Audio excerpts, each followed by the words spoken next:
आपको पता है फोर्ब्स मैगजीन के अकॉर्डिंग जेफ बेजोस की अकेले की नेटवर्थ पूरे के पूरे ब्रिटिश रॉयल फैमिली से भी ज्यादा है। जेफ बेजोस की पर मिनट की अर्निंग लगभग 1.7 करोड़ रुपीस है और इस वीडियो के खत्म होने से पहले तक जेफ बेजोस इतना अर्न कर चुके होंगे जितना कुछ लोग अपनी पूरी लाइफ में भी नहीं कमा पाएंगे। अब मैं ये सब बोल के किसी को डिस्करेज नहीं कर रहा हूँ, बल्कि आपको रियलाइज करवा रहा हूँ कि जेफ बेजोस एक लिविंग प्रूफ है। अगर आपके पास एक लर्निंग माइंडसेट है, एक्स्ट्रा ऑर्डिनरी स्किल्स है, both hard skills and soft skills, तो आप भी एक सेल्फ मेड मिलियनर बन सकते हो और एक रॉयल फैमिली से भी ज्यादा अमीर बन सकते हो। देखो आज के टाइम पे दुनिया बहुत तेजी से चेंज हो रही है, बट हम आज भी एजुकेशन को बस एक इवेंट की तरह देखते हैं कि स्कूल गए, कॉलेज गए, अच्छे मार्क्स लेके आ गए, जॉब कर ली, बस खत्म। बट हम कुछ स्टैटिस्टिक्स पे ध्यान नहीं देते हैं। आपको पता है दुनिया में आज जितनी भी जॉब्स अवेलेबल है उनमें से एटलीस्ट 50% जॉब्स बस पिछले 25 साल में क्रिएट करी गई है और एक एवरेज पर्सन अपने करियर में 7 से भी ज्यादा जॉब्स बदलता है ना। अगेन ये सब मैं आपको डिस्करेज करने के लिए नहीं बोल रहा हूँ और मैं ये भी नहीं बोल रहा हूँ कि आप जो कर रहे हो उसको छोड़ के कुछ नया करने लग जाओ बार बार।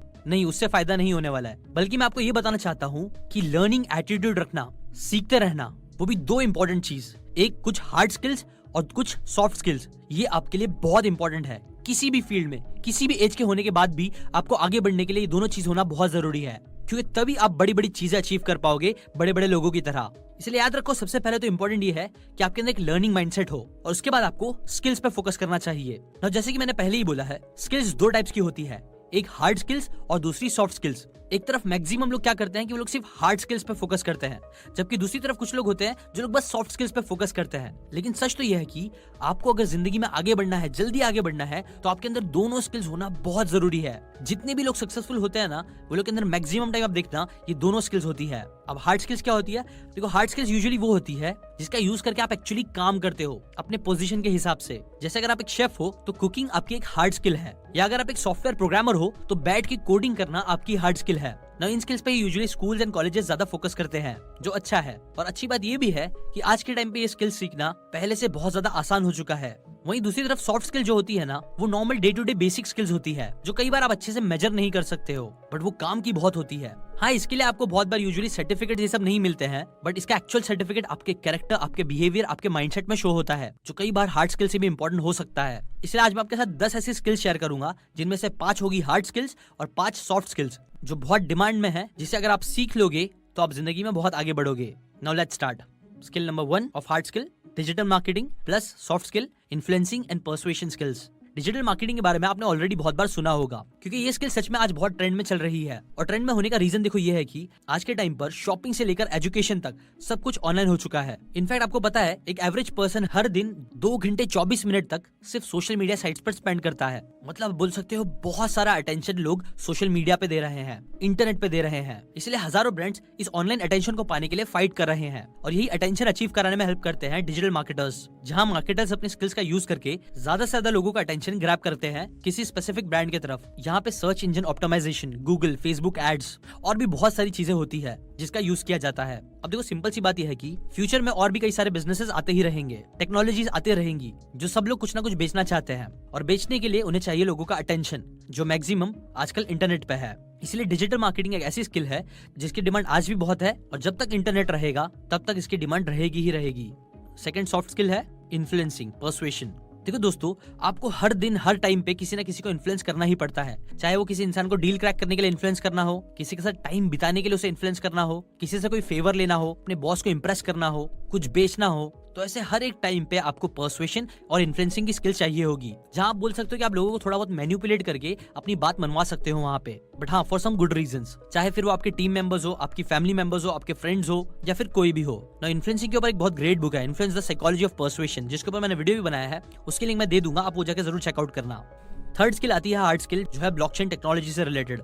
1990s में जब इंटरनेट आया था तब कई सारी वेबसाइट्स बन रही थी, लोग धीरे धीरे इंटरनेट पर शिफ्ट होने लग गए थे और आज एक ऐसा टाइम आ गया है कि इंटरनेट के बिना हम अपनी लाइफ को इमेजिन भी नहीं कर सकते हैं। थोड़े टाइम भी नेट नहीं चलता है तो हम लोग परेशान हो जाते हैं, हम लोग इतना डिपेंडेंट हो गए हैं नेट पे ना। देखो बात यह है कि ब्लॉकचेन जो है ना, उसे नया इंटरनेट बोला जा रहा है। ये काफी नया है, लोग तेजी से इसकी तरफ जा रहे हैं और ये एक्सपांड भी हो रहा है। और बहुत ज्यादा चांस है कि आने वाले टाइम में इतना हिट हो जाएगा कि लोग इसके बिना भी अपनी जिंदगी बिता नहीं पाएंगे। बिटकॉइन, इथेरियम, क्रिप्टो करेंसीज जो भी चल रहा है, एनएफटीज जो सारी चीजें चल रही है, ये सारी चीजों के पीछे क्या है? ब्लॉकचेन टेक्नोलॉजी है। ब्लॉकचेन टेक्नोलॉजी में इतना पावर है कि ये पूरे करंट फाइनेंशियल सिस्टम को बदल सकता है और बहुत सारी चीजों में बहुत हेल्प कर सकता है लोगों की, जिसकी वजह से पूरे वर्ल्ड में बहुत अच्छे अच्छे चेंजेस आ सकते हैं। सो ये टेक्नोलॉजी के बारे में भी सीखना, इससे रिलेटेड कुछ हार्ड स्किल्स रखना आपके लिए बहुत फायदेमंद होगा। चौथी स्किल सॉफ्ट स्किल है, जो बहुत ज्यादा इंपॉर्टेंट है लेकिन लोग इसकी वैल्यू नहीं समझते हैं, वो है टाइम मैनेजमेंट। आज के टाइम पे लोगों को अपना टाइम मैनेज करना काफी ज्यादा मुश्किल हो गया है, इतने सारे डिस्ट्रैक्शंस हो गए हैं। इसलिए ये स्किल आपके करियर के लिए ही नहीं बल्कि आपकी पर्सनल लाइफ, आपके रिलेशनशिप, आपकी health, mental health, even physical health, सबके लिए बहुत ज्यादा इंपॉर्टेंट है। क्योंकि आपको पता ही होगा कि हमारा जो सबसे बड़ा एसेट है, जो चीज पैसे से भी ज्यादा बहुत ज्यादा इंपॉर्टेंट है, वो है हमारा टाइम। और अगर हम इस सबसे इंपॉर्टेंट एसेट को ही अच्छे से मैनेज नहीं कर पाएंगे, उसे बर्बाद करते रहेंगे, तो इससे हमारा बहुत नुकसान होगा। इसलिए मैं तो कहूंगा कि ये वीडियो देखने के बाद अगर आप कुछ सच में सीखना ही चाहते हो ना, जो आप इजीली सीख भी सकते हो, तो वो स्किल टाइम मैनेजमेंट जरूर होगी। अगर आपको टाइम मैनेजमेंट के बारे में सीखना है तो टाइम मैनेजमेंट से रिलेटेड कई सारी ग्रेट बुक्स है। Eat that frog, getting things done, जिनके ऊपर मैंने समरीज भी बनाया है, उसकी प्लेलिस्ट भी मैं डिस्क्रिप्शन में दे दूंगा। पांचवी स्किल जो कि एक हार्ड स्किल है, वो है रिलेटेड टू डेटा साइंस। देखो आपको पता ही होगा कि डेटा को न्यू ऑयल भी बोला जाता है, बहुत से लोग इसे डिजिटल ऑयल भी बोलते हैं। जो इस ऑयल की वैल्यू को समझता है, इसके पीछे के साइंस को समझता है, उससे रिलेटेड स्किल्स एक्वायर करता है, उसकी आज मार्केट में बहुत डिमांड है, क्योंकि उसकी हेल्प से ही बड़ी बड़ी कंपनीज बहुत पैसा कमा रही है। देखो आज के टाइम पे सब कुछ डेटा ड्रिवन हो चुका है। डेटा का यूज ऑलमोस्ट हर फील्ड में किया जा रहा है। डेटा का यूज करके, स्टैटिस्टिक्स का यूज करके लोग प्रेडिक्ट कर पाते हैं कि कौन सी चीजें ज्यादा बिकेगी, कौन किसको वोट देगा, कौन कहाँ है, कब क्या कर रहा है, क्या कर सकता है। ये सारी चीजें हो पा रही है मशीन लर्निंग, एआई के हेल्प से। लोग लिटरली इंसानों को प्रेडिक्ट कर पा रहे हैं, उनके मूव्स प्रेडिक्ट कर पा रहे हैं डेटा को एनालाइज करके। मार्केटिंग में भी डेटा का बहुत ज्यादा यूज होता है राइट कस्टमर्स तक पहुंचने के लिए। ऐसी बहुत सारी चीजें हो रही है डेटा से रिलेटेड, इसलिए डेटा साइंटिस्ट की डिमांड भी बहुत तेजी से बढ़ती जा रही है। बड़ी बड़ी कंपनीज को ऐसे बहुत सारे स्पेशलिस्ट की जरूरत पड़ रही है, जो उनके पास जो डेटा है उसका यूज करके प्रोसेसेस को और एफिशिएंट बना सके और पैसे बनाने में हेल्प कर सके। इसलिए ट्रस्ट में, अगर आप ये स्किल भी सीख लेते हो तो इससे भी आप बहुत पैसे कमा सकते हो। छठी स्किल जो कि सॉफ्ट स्किल है, वो है वर्क एथिक एंड मोटिवेशन। देखो जो एक चीज मुझे लगता है जो सक्सेसफुल लोगों को एक एवरेज पर्सन से अलग बनाती है, वो होता है एक exceptional work ethic. For example, Elon Musk regularly दिन के 10 से 16 घंटे काम करते हैं। आपने ये लाइन तो सुनी होगी, hard work beats talent when talent doesn't work hard. ना ये चीज कई हद तक सही है अगर आप अपने हार्डवर्क को स्मार्ट वर्क के साथ मिलाते हो तो। ऑथर मैल्कम ग्लैडवेल कहते हैं कि आपको कोई भी स्किल्स का मास्टर बनने के लिए 10,000 घंटे लगते हैं, और अगर आप कोई भी स्किल को 10,000 आवर तक प्रैक्टिस कर लो तो आप उसमें मास्टरी अचीव कर सकते हो, जो चीज फिर आपको बड़ी बड़ी चीजें करने में हेल्प करेगी, जो चीज आपको वर्ल्ड क्लास बना देगी। इसलिए ये बात को समझते हुए आपको याद रखना है कि हार्डवर्क करने से कभी भी डरो मत, हमेशा मोटिवेटेड रहने की कोशिश करो। आप किसी भी फील्ड में रहो, आप कोई भी काम कर रहे हो, अगर आपके अंदर एक स्ट्रॉन्ग वर्क एथिक रहेगा ना, लोग अगर आपके स्ट्रॉन्ग वर्क एथिक से इंप्रेस होना स्टार्ट कर देंगे। अगर आपका वर्क एथिक इतना अच्छा है, आप बराबर टाइम पे आते हो, अच्छे मेहनत से काम करते हो, एक्स्ट्रा एफर्ट देते हो, तो ये चीज हर इंसान को बहुत अच्छी लगती है। ये चीज आपके कलीग्स को मोटिवेट करेगी, आपके एम्प्लॉयज को मोटिवेट करेगी। इनफैक्ट यूनिवर्स को भी ये चीज बहुत पसंद आती है, जिसके बाद यूनिवर्स भी आपको रिटर्न में बहुत कुछ देता है। इसलिए इस चीज को भी ध्यान रखो कि आपको एक अच्छा वर्क एथिक रखना है और मोटिवेटेड रहना है लाइफ में। नाउ अगली नेक्स्ट हार्ड स्किल पे जो है product management. Product management recently एक न्यू स्किल की तरह सामने आया है, पर एक्चुअली में ये हार्ड स्किल आपके कई सारी अलग अलग स्किल्स का एक कॉम्बिनेशन है, जहां आप एक प्रोडक्ट को मैनेज करते हैं, उसके बारे में कई सारे डिसीजंस लेते हो, उस प्रोडक्ट का डिजाइन, फीचर्स, प्राइस, सब कुछ आपके हाथ में होता है, जहां आपकी एनालिटिकल और क्रिटिकल थिंकिंग का बहुत यूज होता है। आप ऐसा मान सकते हो कि आप उस प्रोडक्ट के सीईओ हो, जहां सारे फाइनल डिसीजंस आपके हाथ में होते हैं।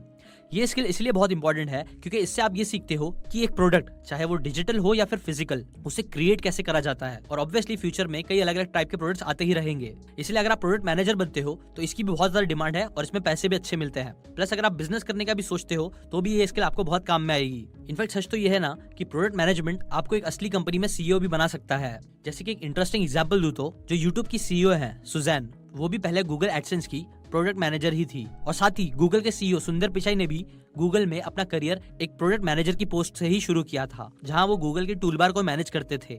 नेक्स्ट आती है सॉफ्ट स्किल, जो है लीडरशिप स्किल। लीडरशिप स्किल्स को बहुत से लोग मैनेजमेंट स्किल्स के साथ कंफ्यूज करते हैं। देखो, एक मैनेजर होना एक जॉब टाइटल है, जहां आपके अंडर कुछ लोग काम करते हैं जिन्हें आपको मैनेज करना होता है। ये चेक करना होता है कि काम सही से हो रहा है या नहीं। वहीं दूसरी तरफ एक लीडर होना कोई टाइटल नहीं है। लीडरशिप बस कोई स्पेसिफिक पोजीशन नहीं है। एक लीडर होने का मतलब है कि आप लोगों को अपने अंडर रखकर नहीं, बस उन्हें सुपरवाइज करके नहीं, बल्कि उन्हें गाइड करते हुए साथ में काम करते हो। अपनी पूरी टीम के साथ एक गोल को चेस करते हो, सबको मोटिवेटेड रखते हुए। और ये छोटा सा डिफरेंस इंसान में होना कई बार जिंदगी में कई बड़े बड़े रिजल्ट्स क्रिएट करने के लिए बहुत इंपॉर्टेंट होता है। आप खुद ही नोटिस करना, कई बार क्या होता है ना, लोग सेम एजुकेशन के साथ, सेम क्वालिफिकेशन के साथ, सेम हार्ड स्किल्स के साथ कुछ काम करने जाते हैं, बट स्टिल एक इंसान को जल्दी प्रमोशंस मिलते हैं, वो जल्दी लाइफ में ज्यादा अच्छा करने लग जाता है। क्यों? क्योंकि उसके अंदर लीडरशिप की स्किल होती है जो मैक्सिमम लोगों में देखने नहीं मिलती है। इसलिए आपके अंदर ये स्किल भी होनी चाहिए। अब आते हैं लास्ट हार्ड स्किल पे, जो है कोडिंग। इंडीड के अकॉर्डिंग आज के टाइम पर software development highest paying jobs में से एक है। और आज के टाइम पर जहां कंप्यूटर्स की क्वांटिटी इंसानों के बराबर होती जा रही है, इसीलिए आपके लिए उनकी लैंग्वेज सीखना भी बहुत जरूरी है। जैसे इंसानों की लैंग्वेज में इंग्लिश बहुत ज्यादा डिमांड में है, वैसे कंप्यूटर्स की भी लैंग्वेज होती है जिनके अंदर कई सारी लैंग्वेजेस बहुत डिमांड में होती है, जिसे अगर आप सीख लोगे तो आप कंप्यूटर के साथ अच्छे से बात कर पाओगे, उससे कई सारे काम करवा पाओगे। जो आप नहीं सीखोगे तो नहीं करवा पाओगे। देखो, आज के टाइम पे कोडिंग एक बहुत इंपॉर्टेंट स्किल हो चुकी है, जो अगर आप सीख लेते हो तो आप कई सारी चीजों से अचीव कर सकते हो। क्योंकि आजकल हम लोग बहुत ज्यादा डिपेंड हो गए हैं कंप्यूटर्स पे। हमारे हर काम आप बोल सकते हो ना कंप्यूटर से रिलेटेड हो गए हैं। इनफैक्ट अगर किसी भी रीजन के जैसे कंप्यूटर्स, इंटरनेट को कुछ भी हो जाएगा तो पूरी दुनिया स्टॉप पे आ जाएगी। लोग कोई भी काम अच्छे से नहीं कर पाएंगे क्योंकि हम इस टेक्नोलॉजी पे इतना डिपेंडेंट है। ये इतना इंपॉर्टेंट है। इसलिए इस इंपॉर्टेंट चीज को समझते हुए अगर आप कंप्यूटर्स की लैंग्वेज सीख लेते हो तो ये चीज भी आपको बहुत पैसे कमाने में हेल्प कर सकती है। और ये हार्ड स्किल एक्चुअली डिमांड में भी बहुत रहेगी जब तक के कंप्यूटर्स है, जो मुझे लगता है आने वाले बहुत टाइम तक रहेंगे ही रहेंगे। लास्ट सॉफ्ट स्किल जो आपके अंदर होना जरूरी है वो है इमोशनल इंटेलिजेंस। कई बार हम अपनी प्रोफेशनल लाइफ में ये भूल जाते हैं कि हम सब ह्यूमन बींग्स हैं। हम अपने आप को रोबोट की तरह ट्रीट करने लगते हैं और दूसरों को भी कि हमें ये काम करना चाहिए, ये नहीं करना चाहिए, और कई सारे रूल सेट कर देते हैं और उनसे हटके कुछ भी चीजें नहीं करना चाहते, ना करते हैं।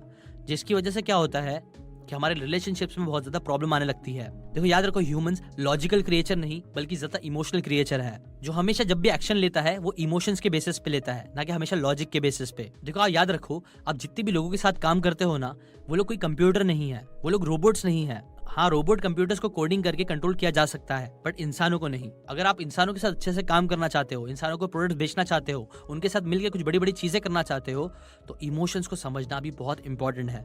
बिना ह्यूमन इमोशंस को समझे, उसे हैंडल किए, आप कभी भी बड़ी बड़ी चीजें अचीव नहीं कर पाओगे। आपको ये चीज समझ में आना चाहिए कि लोग कब खुश होते हैं, कब सैड होते हैं, कब मोटिवेटेड होते हैं, किस चीजों से मोटिवेटेड होते हैं, क्यों काम करते हैं, क्यों काम नहीं करते हैं। ये सारी चीजें इमोशंस की वजह से होती है। और कई बार आप बोल सकते हो कि ये सारी चीजें समझना ही सक्सेस की चाबी जैसी है। जो चीजें अगर सच में आप समझ लेते हो, इसकी इंटेलिजेंस आप बढ़ा लेते हो, तो आप बहुत कुछ कर सकते हो और बहुत कुछ करवा सकते हो लोगों से।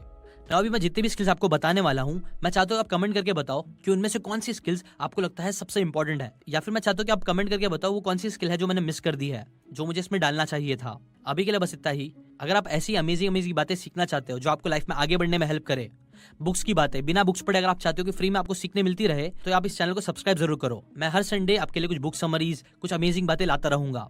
अभी के लिए बस इतना ही। Thanks for watching.